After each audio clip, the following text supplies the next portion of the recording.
Assalamualaikum warahmatullahi wabarakatuh. Selamat pagi untuk Bapak Deden yang terhormat selaku dosen mata kuliah pelajaran agama di kelas saya saat ini. Perkenalkan, nama saya Ramiza Alia Rafaifa Naraswari dengan NIM 1040125000236.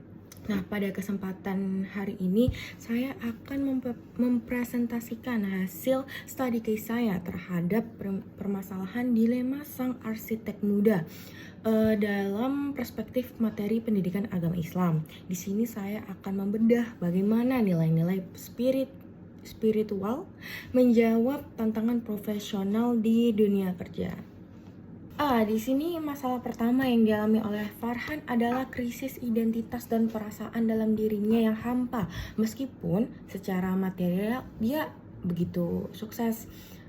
Dalam Islam di sini disebutkan sebagai krisis eksistensi dan fitrah manusia. Nah, di sini manusia itu tidak diciptakan hanya untuk sekedar mengajar materi. Sesuai Quran surah Ad-Dariyat ayat 56, di situ diartikan bahwa aku tidak menciptakan jin dan manusia melainkan agar mereka beribadah kepadaku.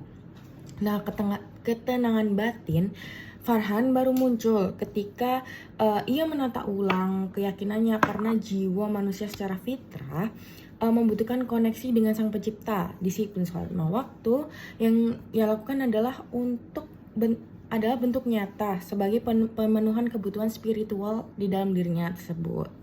Baik, di sini masalah kedua muncul ketika Farhan dihadapkan dengan proyek yang didapatkannya, yaitu membangun sebuah gedung yang secara fungsinya itu meragukan etika agama.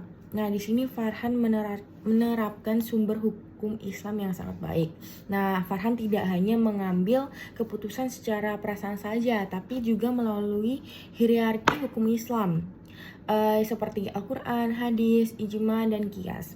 Nah, hal ini sejalan dengan prinsip bahwa setiap aspek muamalah kita harus memastikan bahwa pekerjaan kita bersifat halalan thayyiban.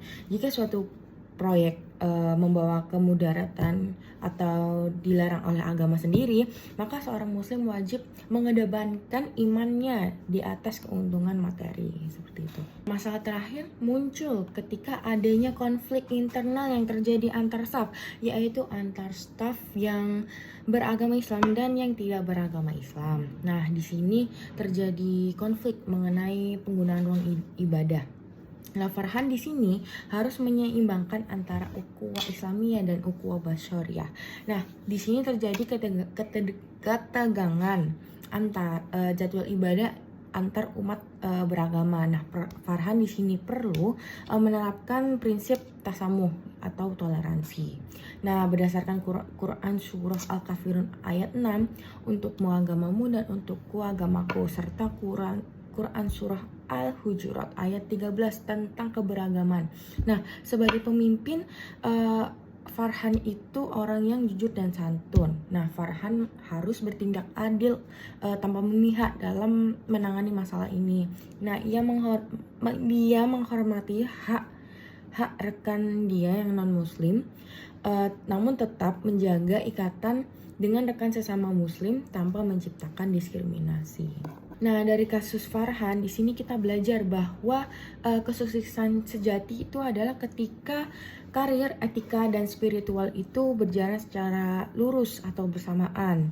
Nah, Islam di sini memberikan pedoman bagi kita, para calon pemuda nantinya sebagai penerus bangsa, untuk menghadapi dilema di masa depan dengan bijak dan tetap memegang teguh syariat agama Islam.